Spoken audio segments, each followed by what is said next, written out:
dentro del foro Digital Reasons. Vamos a tratar hoy de un tema que está saliendo mucho en los medios. En este caso, el enfoque es un poco más profundo, porque José Alfredo ha trabajado mucho sobre las raíces ideológicas del racismo, más allá, como digo, del problema que estamos viviendo en los últimos días. José Alfredo es licenciado en Ciencias Físicas por la Universidad de Valladolid y profesor de Educación Secundaria.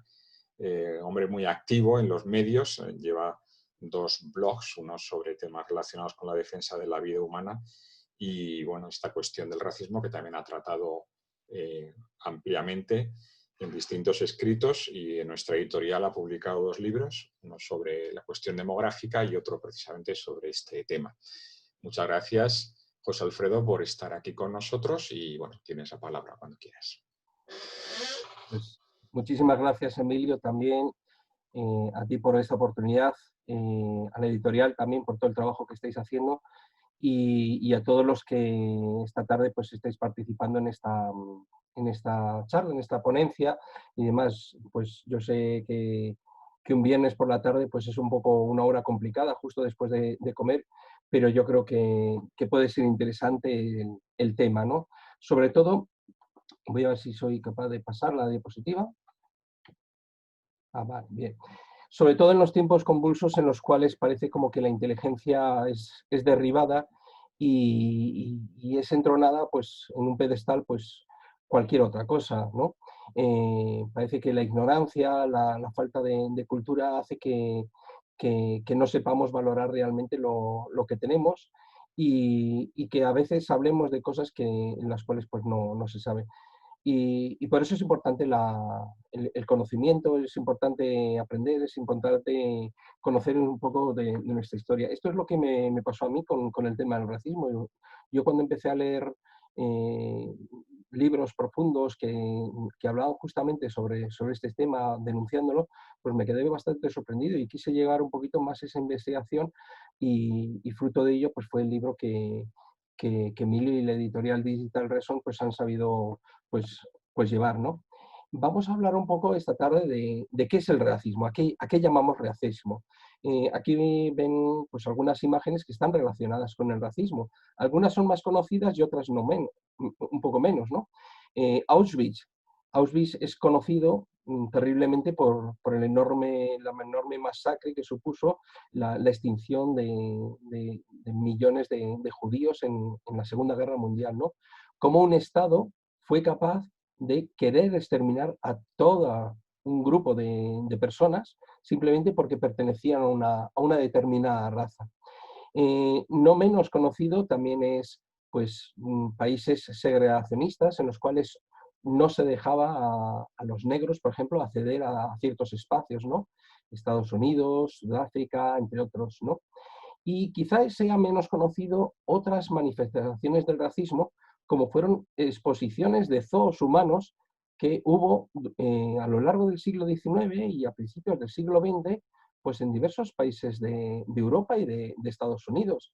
En Francia en concreto, pues había un zoo humano, lo que llamaban el jardín de aclimatación, en el cual se exponían periódicamente pues, personas traídas de América, de África, de Asia, se exponían allí en una especie de escenario con chozas, con huesos tirados por el suelo, dando a entender como que eran gentes primitivas y demás. ¿Qué es lo que llevó a toda esta gente a producir estas calamidades? Pues ese estudio se realizó justamente después de la Segunda Guerra Mundial. Un grupo de antropólogos empiezan a definir realmente que hay una ideología de la raza a la cual se le llamó racismo. Y entre ellos pues podemos destacar la definición que escribe Levi Strauss, el conocido antropólogo francés, que dice que el racismo es una ideología.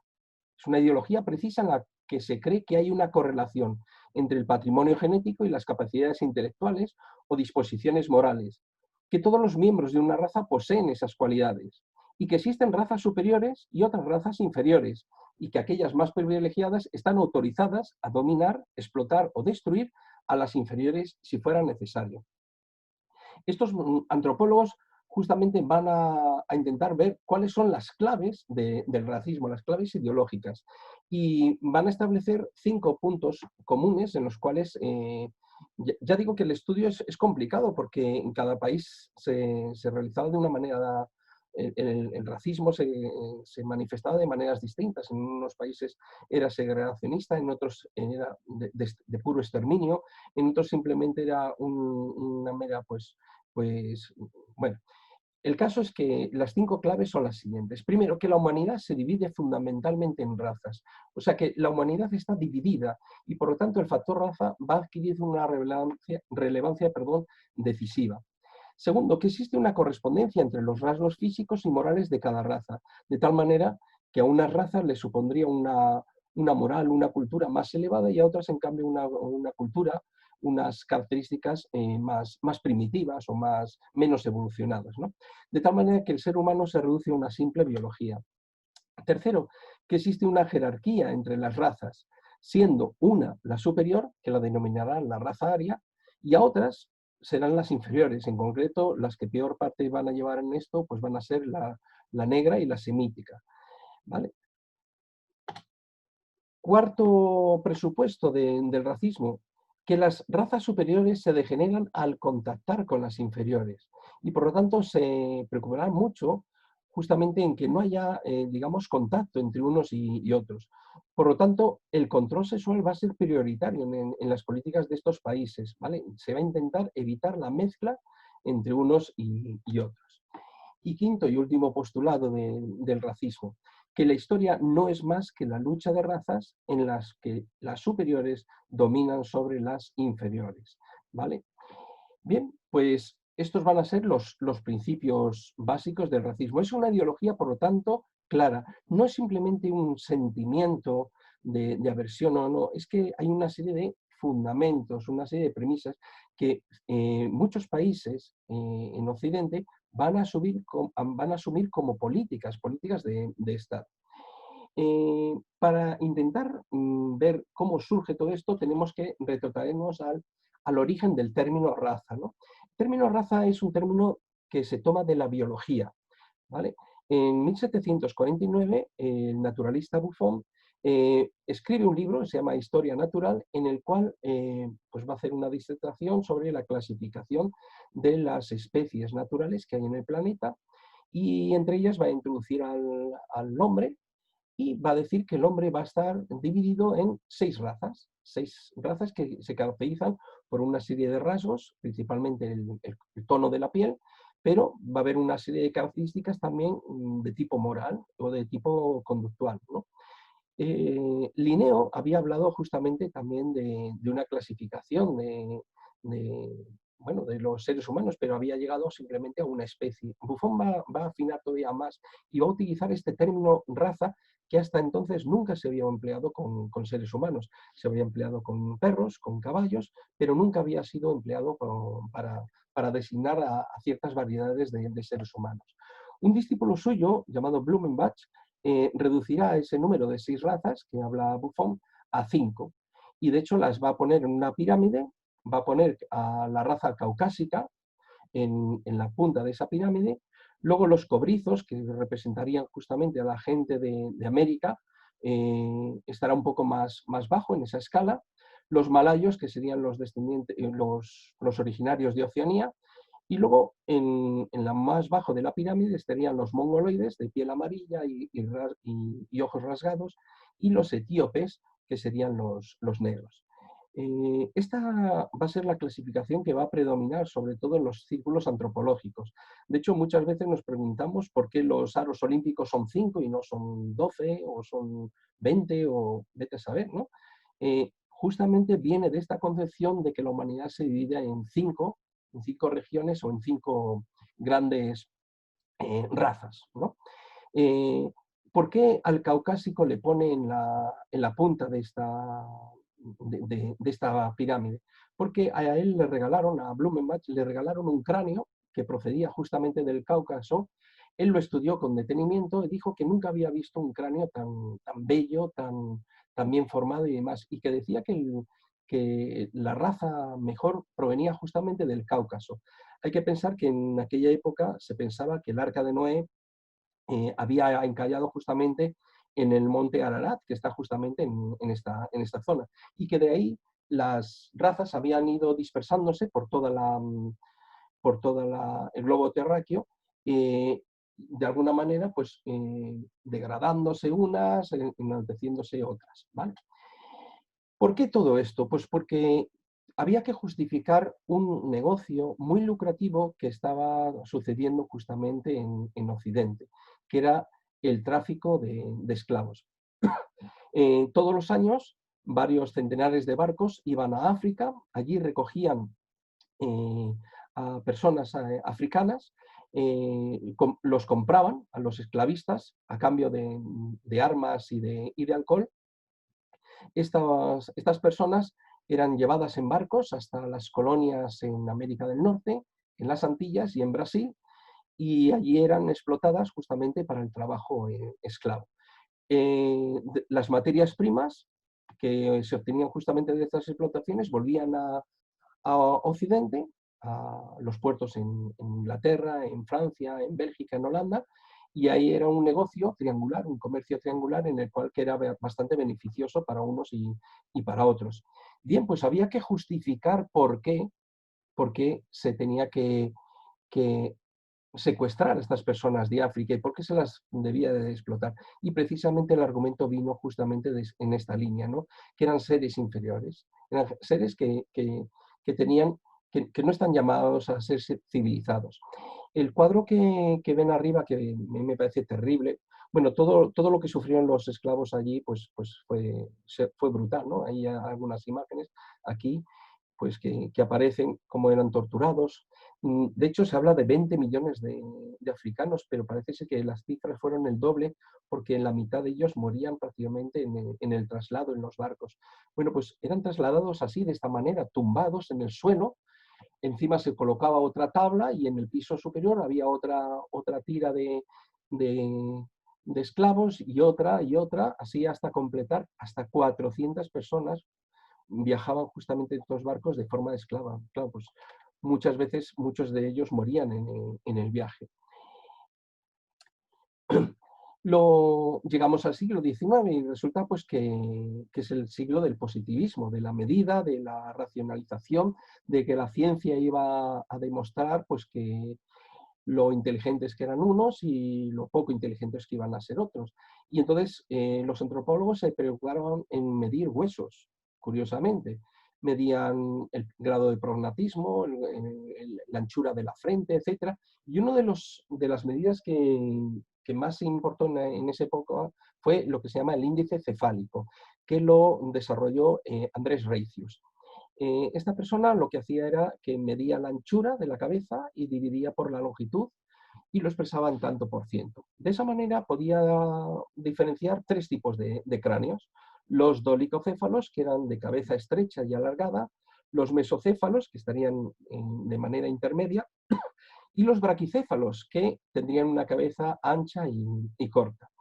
Con este índice se pretendía demostrar que unos eran mucho más inteligentes, los dolicocéfalos, y que los braquicéfalos eran los menos inteligentes, precisamente por esas características craneales. Se había determinado, por lo tanto, un parámetro que era perfectamente medible y con el cual se podría asegurar pues, que una medida de la superioridad de unos sobre otros. Ya digo que hubo bastantes antropólogos que hicieron otro tipo de medidas, etc. Incluso se realizaron mapas, como este que ven aquí a la derecha arriba, en las cuales se distribuían los dolicocéfalos, mesocéfalos, etc. Ven cómo pues, en la parte de Europa Central corresponde pues, a un tipo de medidas, en España nos toca otro tipo de medidas, etcétera, etcétera. Alguna foto de la época en la cual pues, se diseñaron aparatos pues bastante sofisticados para tomar estas medidas con bastante precisión.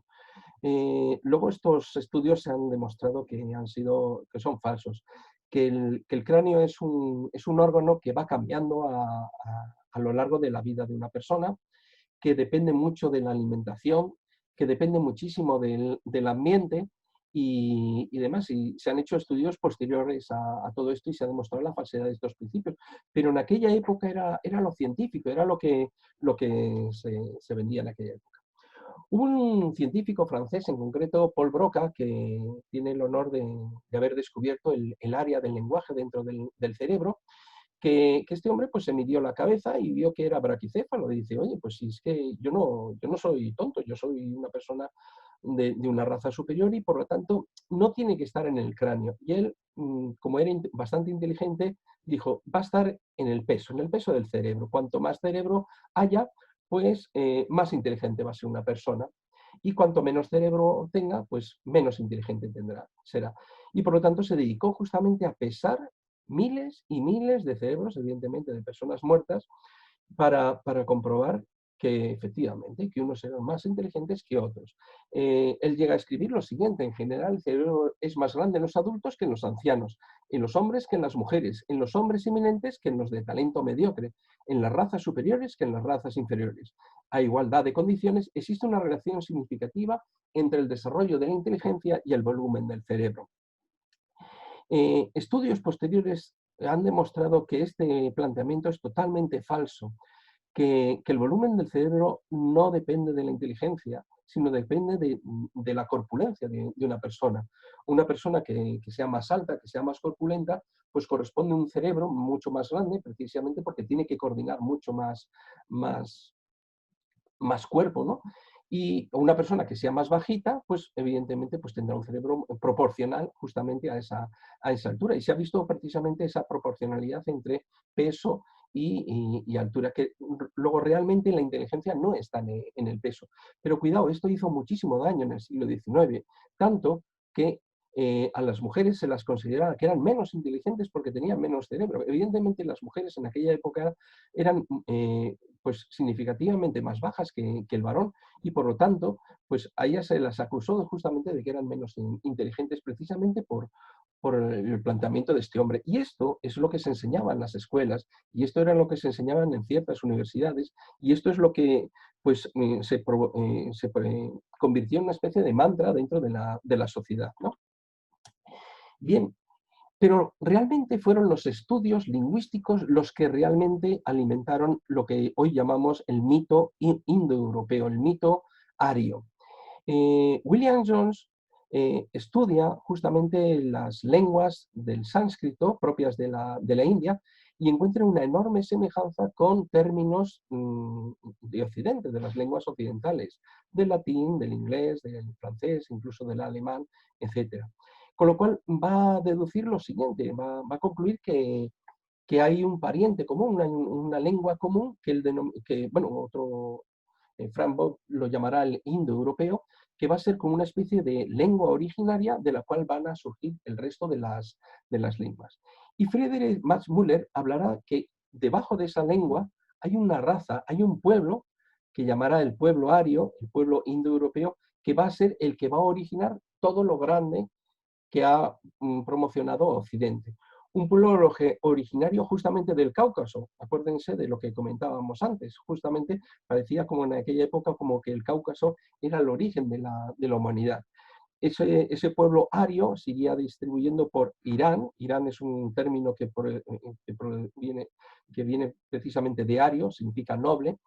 Que ese pueblo se iría distribuyendo por la India, por China y iría hacia Occidente por Grecia, por Roma, etcétera, y representaría lo mejor que han dado estas civilizaciones, ¿no? Sería ese pueblo que hubiera alimentado lo mejor de estos pueblos, ¿no? Luego, años después, Max Müller se retractó justamente de esto, pero el daño ya estaba hecho.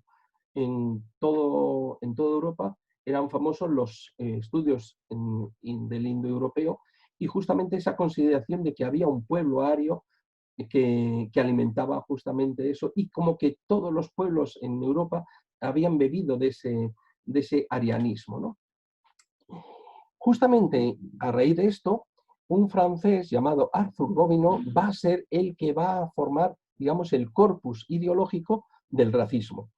Y a partir de Arthur Gobineau es cuando empezamos a decir que ya el racismo se establece como ideología. Escribe un libro llamado Ensayo sobre la desigualdad de las razas humanas, fruto un poco de sus estudios de historia. Era un historiador pues, bastante conocido y demás. Trabajó mucho como diplomático, etcétera, y establece tres puntos, tres postulados que van a ser los siguientes. Primero, que existe una raza superior dominante llamada Aria, que ha sido la que ha dado vida a las formas culturales más brillantes y a las naciones más poderosas. Él reflexiona sobre quién ha inventado la máquina de vapor, pues un inglés, quién ha inventado el motor de no sé qué, un alemán, quién ha inventado, o sea, como que los grandes inventos, los grandes adelantos han tenido lugar en estas naciones. ¿Y por qué han sido en estas naciones y no en otras? Precisamente porque hay una raza aria que es la que alimenta la política, la ciencia, el conocimiento, etcétera, y lo más brillante que se ha dado a la humanidad. Segundo postulado que va a dar Gobineau, que las naciones y la cultura aria en ese momento están en decadencia, y esa decadencia es debido a una degeneración biológica de las razas causadas por el mestizaje con otras inferiores. Él dice que esa raza aria ya no era tan buena como siglos antes. ¿Y por qué? Porque se estaba degenerando precisamente al mezclarse con otro tipo de razas que estaban pululando por Europa, por Estados Unidos, etc. ¿Vale? Y el tercer postulado de Arthur Gobineau dirá que la historia no es otra cosa que el campo de batalla donde se libra la lucha de razas. Va a haber dos grandes ideologías que se van a formar en el siglo XIX, ¿vale?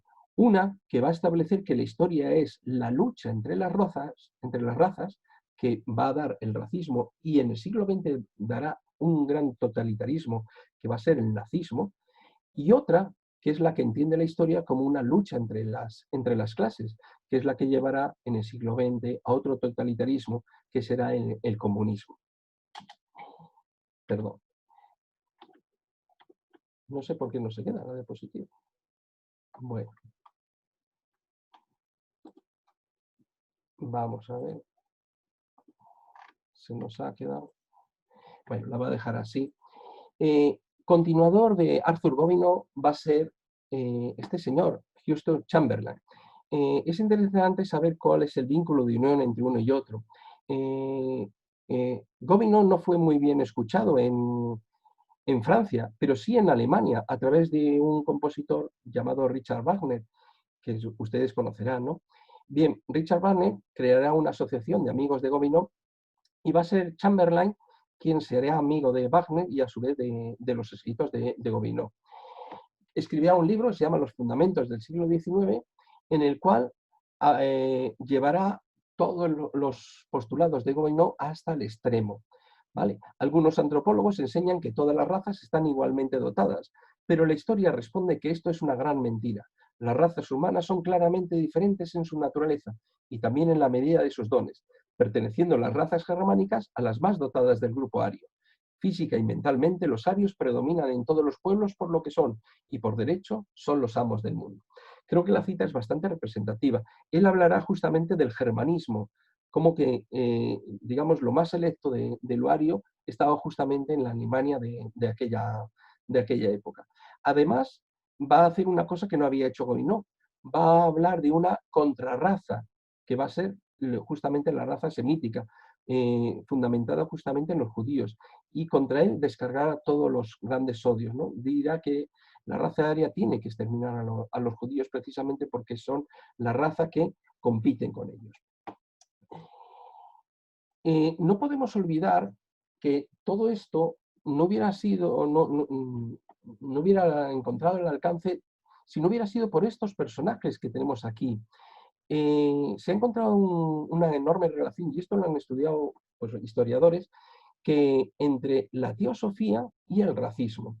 Elena Blavatsky es la fundadora de una secta ocultista llamada Teosofía. Esta teosofía hoy en día es conocida como la New Age. La New Age tiene un trasfondo racista claramente definido por esta señora. Escribe un libro que se llama La Doctrina Secreta, entre otros, en el cual expone justamente que la historia de la humanidad es la historia de 7 grandes razas que evolutivamente han ido desarrollándose en el tiempo, que en la actualidad nos encontraríamos en la quinta raza y que de la quinta raza pasaríamos a una sexta por un grado evolutivo, ¿vale? Y que existirían conviviendo con nosotros restos de las antiguas razas y que habría que exterminar. Ella hablará justamente que la extinción de las razas inferiores es una necesidad kármica, una necesidad cósmica o una necesidad biológica, porque unas son están mucho más evolucionadas que las otras. Es interesante ver el logotipo de la sociedad teosófica y entre muchos símbolos que aparecen aquí, cogidos de diversas religiones orientales, etcétera, nos llama la atención la esvástica que aparece justamente en el centro, ¿no? Esa esvástica va a ser justamente la que va a coger el nazismo. El nazismo coge la esvástica justamente de los círculos ocultistas, no lo va a coger de las civilizaciones antiguas, como muchas veces leemos, sino que va a estar muy influenciado por esto. Y esto ha sido realmente estudiado por personajes como George Moss. Y hay otro símbolo que llama la atención justamente en el logotipo de la teosofía, que es el Ouroboros, esa serpiente que se come la cola y que de tan actualidad pues la tenemos, ¿no? Seguidor de Elena Batrasti va a ser Guido von Lys. Guido von Lys va a llevar la teosofía al terreno germánico y él fundará la ariosofía. Él se dirá que es descendiente por reencarnación de grandes héroes de la antigüedad y que va a crear pues, una especie de grupo teosófico, ocultista, etcétera, que se van a encargar de recopilar lugares significativos dentro de Alemania. Y otro muy importante, digamos, en esta colección es Jacques Lange von Liebensfeld, que es el fundador de la teozología. Este señor, que realmente sus escritos son realmente infumables, pero que tenía una mente pues, muy perturbada y demás, pretendía unir ariosofía con ritos sexuales, etc. Esta persona tenía una revista, Ostara, que fue, bueno, pues que Adolf Hitler la leía con bastante asiduidad y fue impregnado justamente por estas ideologías y por estos pensamientos de estas personas que, entre otras cosas, hablaban muchas veces de exterminar justamente a las razas inferiores. En España no nos libramos de esto y ese sentimiento de que una lengua produce un pueblo y que los arios impregnan, digamos, lo más noble, lo más selecto de la humanidad y de las naciones, pues va a influir en ciertos personajes de nuestro panorama, ¿no? de España. En concreto, de todos es conocido el papel que realiza Sabino Arana creando el nacionalismo vasco. Él va a ser el que va a va a fundar la Encorriña, va a hablar justamente del euskera, ¿no? Va a ser el impulsor de la lengua euskera, etc. Y va a crear todo un corpus pues muy racista justamente de una especie de pueblo vasco que directamente había venido de un descendiente de Noé y pues que tenía esa sangre con ese RH negativo, etcétera, etcétera. En Galicia nos encontramos con Manuel Murguía y Vicente Risco, que pues hablaron del galleguismo y del celtismo. Allí, para ellos, los arios tenían un nombre que era el pueblo celta y que vendría a significar pues, lo más selecto de la humanidad y de lo gallego, ¿no? Y en Cataluña pues, nos encontramos a estos personajes que tienen abajo, Heiner, Riba y Rosell y Villar, que hablaban justamente de un racismo catalán, ¿no? De la raza catalana.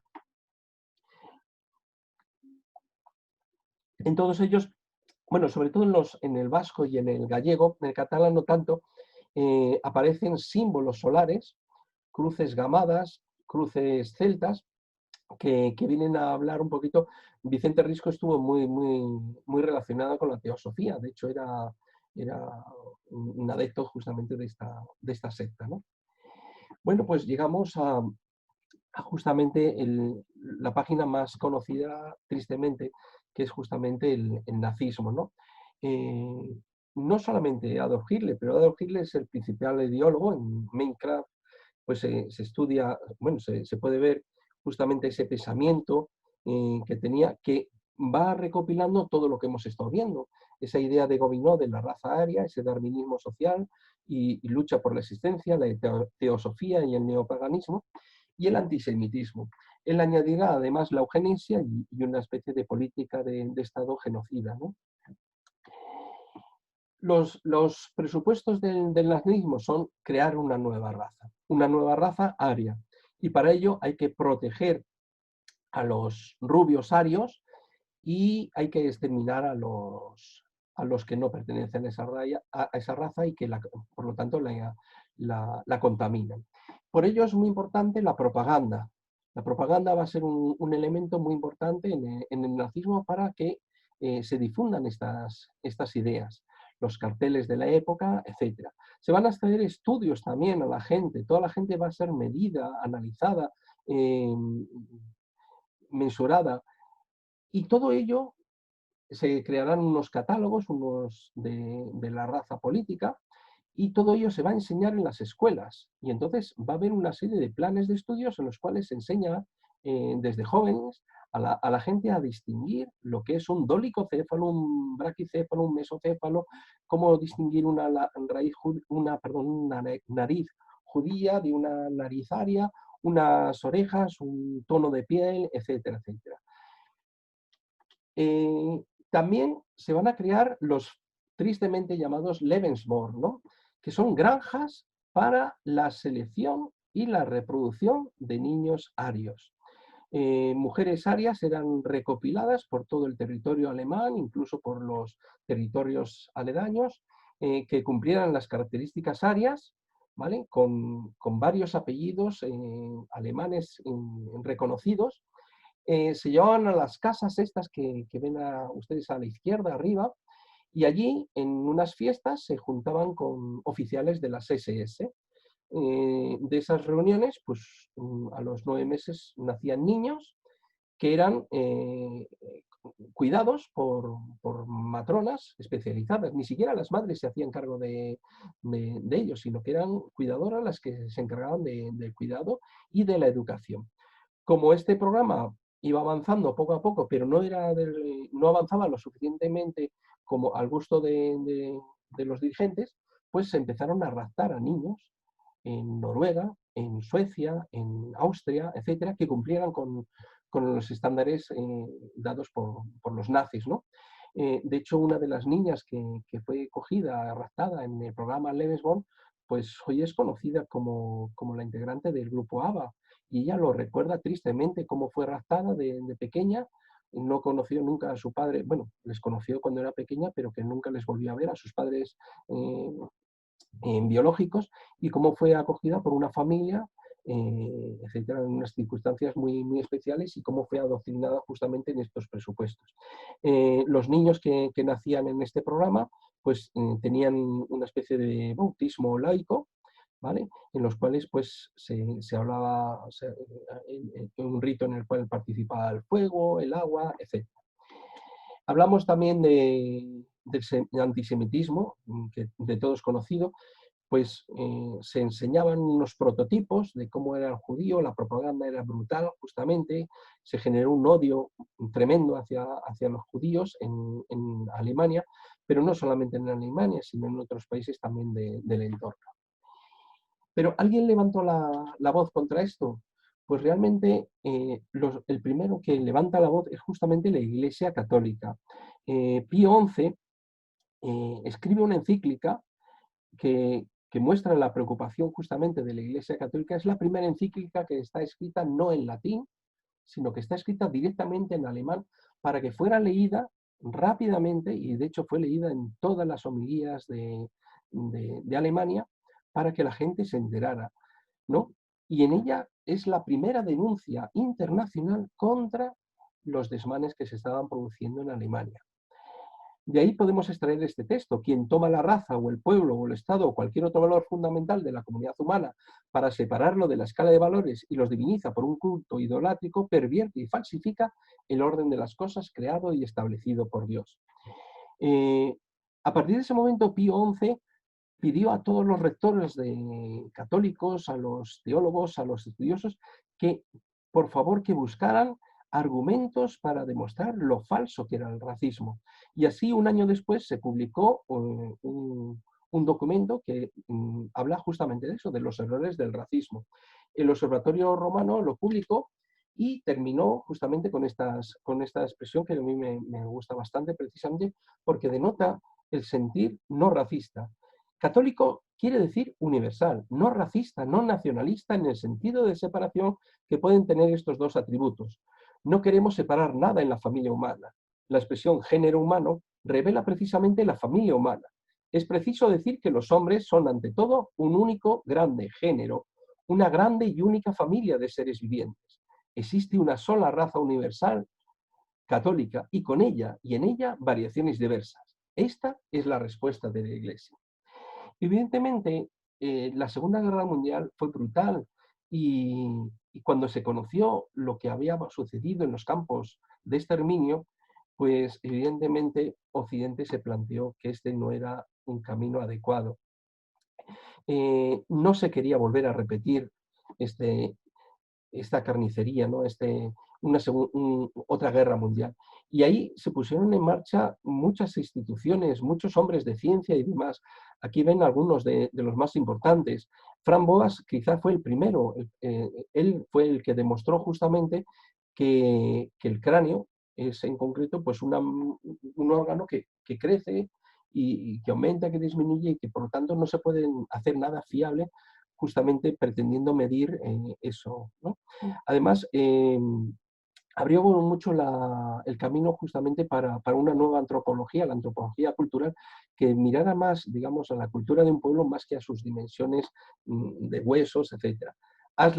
Ashley Montagne, Hannah Arendt, Levi Strauss, Stephen Jay Gould, George Moss, entre otros, van a ser personas que van a ir desmontando desde sus puntos, desde sus áreas, sus disciplinas de estudio, desde la filosofía, desde el pensamiento, desde la biología, etcétera, justamente todo este edificio racista.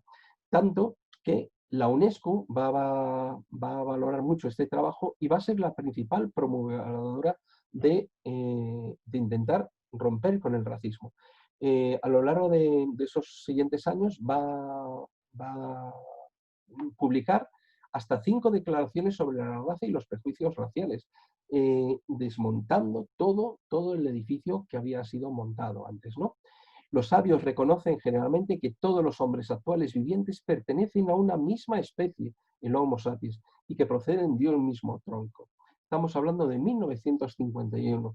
Es la primera vez que aparece en un documento internacional el reconocimiento de que todo el género humano forma una sola familia, que no hay divisiones entre unos y otros. Por último, quería comentar dos aspectos que tienen que ver un poco con la ciencia para intentar desmontar algunas de las falacias del racismo. En el libro pues hablo de muchas más, pero me voy a centrar en dos de ellas. El principal, el color de la piel. Se ha pretendido dividir a la humanidad básicamente por el color de la piel, los blancos, los negros, los amarillos, los rojos, y no es verdad. Esto hoy en día se ha demostrado que es falso. Sí podemos decir, esta persona es más blanca, esta persona es más negra, pero entre uno y otro hay una enorme graduación de colores que hoy en día ya no se habla justamente de razas, sino de clinas, una especie de variación gradual en las coloraciones. Es como, pongo aquí el ejemplo, en el arco iris, ¿vale? El arco iris va gradualmente pasando del violeta al rojo y va pasando de un color a otro, etcétera, de tal manera que uno pues puede decir, esto es verde, pero está más cercano del amarillo o del azul, etcétera. O sea, no se puede determinar matemáticamente, fehacientemente eso. De hecho, el color de la piel es un grado evolutivo, justamente que una adaptación al medio, que como ven aquí en este mapa, en la parte de arriba, pues la piel es más clara en los países del norte, evidentemente, porque no les da tanto el sol, y en cambio es una protección muy eficaz en los países en los cuales las horas de insolación al día son más grandes. Entonces, la piel, la melanina, digamos, es una protección que genera el cuerpo humano para protegerse justamente de la enorme radiación solar, ¿vale? Porque si no, las quemaduras serían tremendas. Eh, eh, los, tenemos 23 pares de cromosomas y en esos 23 pares de cromosomas está, digamos, de alguna manera escrito pues, las características que puede tener de tono de piel, del pelo, etcétera. Pero solamente hay 35.000 genes, ¿vale? En concreto, los de la piel solamente están en los genes 15 y 19 y son solamente estos 4. Pretender clasificar a la humanidad por 4 genes es totalmente absurdo.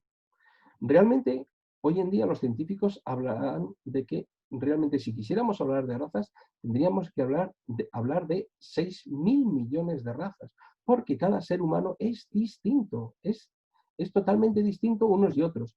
Y a veces pensamos que somos más parecidos con nuestro vecino y a lo mejor solamente somos parecidos en el tono de la piel, pero luego el grupo sanguíneo es totalmente distinto y cualquier otro grupo de genes que tengamos pues va a ser muy, muy, muy distinto. Entonces, pretender justamente eh, eh, hacer predominar a 4 genes, que son los que dan el tono de la piel, como más importantes respecto a otros muchos más, pues es un poco absurdo. Por lo tanto, hoy en día esta clasificación en razas está totalmente desechada.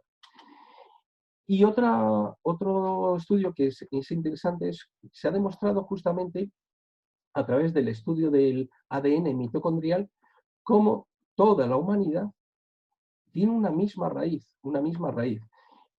Todos sabemos que cuando nacemos tomamos parte del ADN del padre, parte del ADN de nuestra madre, hay una recombinación, se produce un ser único que somos nosotros y todas las células de nuestro cuerpo poseen ese ADN.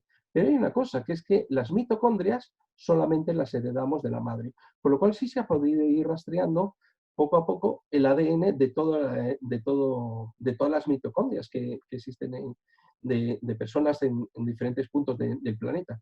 Y se ha demostrado que todas las mitocondrias proceden de una misma raíz, de una misma madre que ha ido generando sucesivamente a, a los diferentes personas que hoy mismo habitamos en el planeta.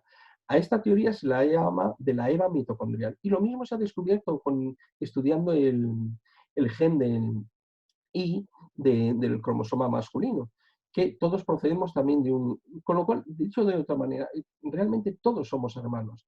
Todos procedemos de un mismo origen. No hay orígenes distintos como pretendían hacer ver los racistas, sino que todos poseemos la misma herencia genética. Y eso sí, cada uno tenemos unas características especiales que nos hacen únicos y que las vamos desarrollando a lo largo de nuestra vida. Sí quería comentar, pues eso, que hoy en día reconocemos que la diversidad cultural constituye una gran riqueza biológica, cultural y personal, y que el hermanamiento de los hombres es la mejor garantía para construir la paz y el progreso de los pueblos. Que todos tenemos un poco de todos. Por eso podemos afirmar sin lugar a dudas que todos somos hermanos. Hermanos en el ADN, hermanos en lo cultural y hermanos en lo espiritual. No tenemos que dejar que nos diferencie esto y que nos separe hasta el punto de despreciar a nuestros semejantes. La historia nos enseña con triste lección a dónde conduce el odio. Busquemos lo que nos une y luchemos por construir una convivencia pacífica y fraterna. Muchas gracias por su paciencia y por su atención. Y si hay alguna pregunta, pues estoy aquí. Claro que sí. Muy bien, muchas gracias, José Alfredo. Si quieres dejar de compartir la pantalla y así te vemos entero, eso es. Y bueno, si ahora tenemos un tiempo para preguntas, 10 o 15 minutos, pues el que quiera hablar que levante la mano y que bueno, pues que hable. Adelante, Lorenzo. Sí, enciende tu micrófono. Maestro. Buenas tardes a todos y lo primero felicitar a José Alfredo. A José Alfredo, lo primero por la excelente exposición, clara, sencilla y muy bien articulada que nos ha hecho. Y después segundo también porque, entre comillas, por el atrevimiento de haber hecho este tipo de libro que primero no es sencillo. se necesita mucho trabajo, mucho esfuerzo, mucha investigación, y segundo, porque todo lo que tiene que ver con el tema del racismo, tal y como él mismo ha recogido en la exposición y también en el libro, pues viene suscitando muchísima discusión desde hace muchos siglos. Entonces, realmente me gustaría felicitarle por eso. Después, yo soy sociólogo, entonces, claro, tengo también la mirada, es cierto que él es físico y se ha adentrado en un campo multidimensional de pensamiento. Entonces también ese es otro elemento muy, muy a su favor, especialmente por aquellos aspectos que tienen que ver mucho con lo que el llamado determinismo determinismo de la raza, que bueno, ahora al final pues lo ha tocado un poco, pero efectivamente también es otra cuestión, entiendo yo, sustancial en el campo de la raza. Entonces, como sociólogo, he hecho un poco en falta lo que es que él lo toca. Es cierto que tampoco se puede abordar todo, porque ya el libro de por sí es extenso y complejo y no se puede abordar todo. Pero el haber abordado esa interrelación existente entre raza, género y clase social hubiese sido quizá también, que yo creo que escapaba de la pretensión del libro. Yo creo que la pretensión suya no iba por ahí, pero es una cuestión igual. No he podido leer el libro en profundidad y no sé si ese elemento se aborda con la intensidad suficiente o no. Y después una última cuestión que tampoco sé si se lo aborda o no, es decir, que me ha venido al hilo de la expresión de... Es cierto que estaba vinculado con el racismo y el nazismo, y por tanto muy pegado a lo que era el surgimiento del mismo en pleno siglo XX, diciendo que desde el punto de vista de la Iglesia solo, bueno, de la Iglesia y de grandes autoridades, solo Pío XI es el que había levantado la bandera en contra del racismo y advertido del peligro que conlleva el racismo. Y entonces, de repente ahí me ha surgido, haciendo una vuelta histórica al pasado y mirando otras perspectivas también del ámbito del racismo, pues la mirada un poco española en el ámbito de la conquista, y que tiene mucho que ver con algunas de las cosas que están sucediendo en estos días por los Estados Unidos, la cuestión española con la conquista de América. Entonces ahí, en ese proceso de la conquista de América, se producen fenómenos curiosísimos.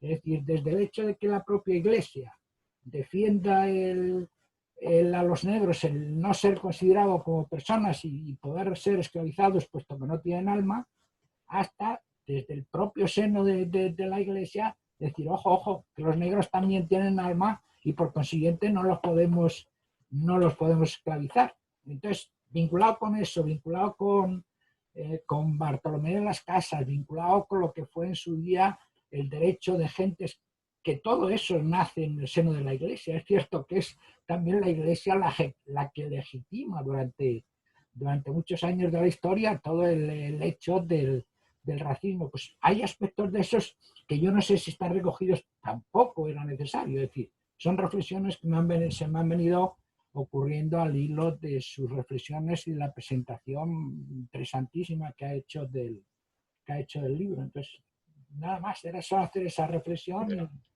Muchas gracias, Lorenzo. Pues a ver, Alfredo, ¿quieres contestar? Bueno, la verdad que el libro iba para el doble, ¿verdad, Emilio? Iba para el doble de espacio, pero me dijo Emilio, mira, por favor, no te pases de 400 hojas. Entonces hubo que hacer algunos recortes y coger lo más esencial. Lo que pasa es que sí que es cierto que lo que comenta usted, Lorenzo, ¿no? Sí, sí, de tú, por favor. Sí, bueno, pero que el nombre es el que aparece, ¿no? Sí, sí. Hay una cosa que es clara tampoco, y es una cosa que me ha sorprendido. Yo soy físico de formación, pero al adentrarme en este tema he tenido que aprender cosas de historia, de biología, por hacer un poco de filosofía también, de sintetizar todo, porque yo veía partes en distintos libros y yo digo, esto tiene que estar unido en algún sitio para dar un corpus y sobre todo dar una idea general de lo que supone el racismo. O sea, hay libros muy buenos sobre desmontando esto desde el punto de la biología y digamos, el esfuerzo que intenté yo hacer es justamente sintetizar todo ello. Y hay una clara diferencia entre la concepción católica y la concepción protestante, y eso sí que lo hablo en el libro.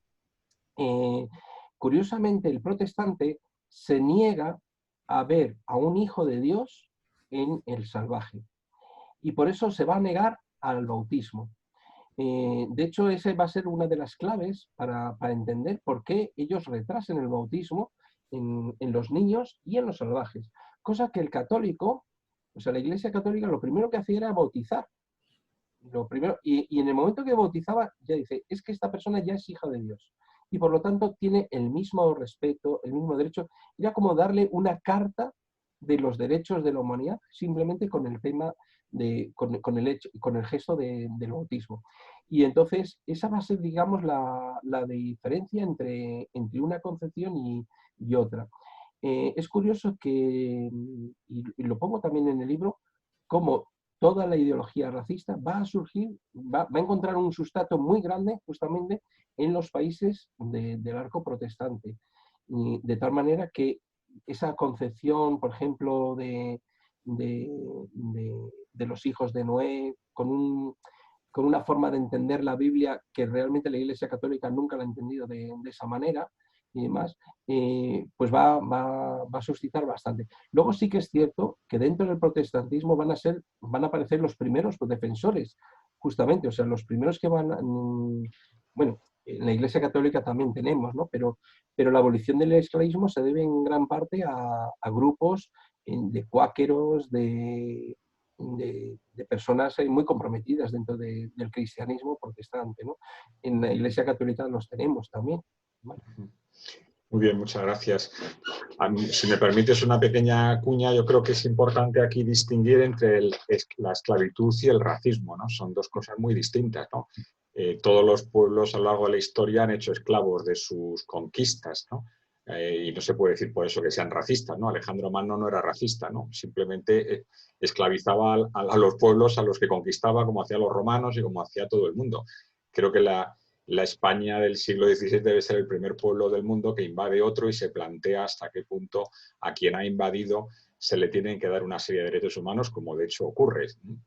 En la conversación que tuvimos hace 15 días precisamente con María Saavedra, experta en historia de América, pues esto salía de manera muy clara, ¿no? Por eso llama la atención precisamente que a esos españoles nos estén quitando las estatuas ahora en Estados Unidos, porque lo último que era un español era racista, claro, si no, la mezcla, el mestizaje para un racista es absolutamente inconcebible, ¿no? Como tú bien decías antes, ¿no? Y en España pues hubo bastante de esto, ¿no?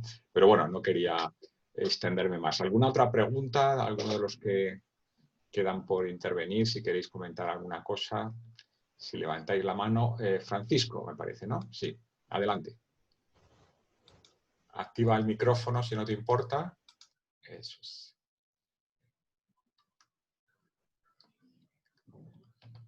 No te oímos, Javier. Ahora, sí, adelante, adelante. Pues muchísimas felicidades, José Alfredo. Buenas tardes a todos, porque has hecho una magnífica exposición. Y yo quería preguntarte dos cosas concretas que me interesan grandemente. ¿Tú crees que lo de las historias estas de Estados Unidos, de las estatuas, etcétera, tiene algún fondo mayor que la ignorancia, que es absoluta? Y otra cosa, ¿qué nos podrías decir brevemente de los askenazis? Ya sabes que, bueno, vienen ahí con la raza aria, viene el semitismo, etc. Gracias. Bueno, Javier. Bueno, saludos desde Palencia, ¿no? Sí, saludos desde Palencia. Efectivamente, que estás ahí. Bueno, pues Pues mira, lo comentábamos el otro día, es una locura, no entendemos mucho lo que está sucediendo. En gran parte es ignorancia y es la falta de estudio, o sea, y es el problema, que las generaciones pues, que estamos teniendo ahora se quedan con eslóganes, se quedan con consignas y no llegan a un espíritu crítico y demás. Los profesores tampoco están, algunos, no todos evidentemente, no están dedicándose a fomentar ese espíritu crítico entre los jóvenes, sino que se dedican a replicar consignas y demás. Y los medios de comunicación, pues estamos viendo que también. ¿Que haya intereses detrás? Pues evidentemente también los habrá. Que a veces son tácticas de distracción, ¿no? Eso y demás.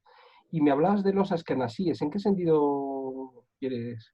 Sí, quería que explicases un poquitín qué tiene que ver con el nazismo realmente y el tema semita. Bien, yo cuando estudié historia en el bachillerato, nos dijeron que España había cometido un grave error expulsando a los judíos de España precisamente porque había sido una pérdida económica, una pérdida de valor humano, etc. Cuando luego te pones a estudiar realmente, España fue el último país en el cual fueron expulsados. O sea, antes habían sido expulsados de Inglaterra, antes habían sido expulsados de Francia, etc. Y solamente España fue capaz de acogerlos y acogerlos durante mucho tiempo y hubo una convivencia pacífica. Además, cuando sucedió la expulsión, pues resulta que se les permitió llevar todo lo que tenían, no como otros países que directamente les echaron. A esos judíos se les llama sefardíes. Bueno, pues aparte de España, hubo otra zona en Europa que fue Polonia.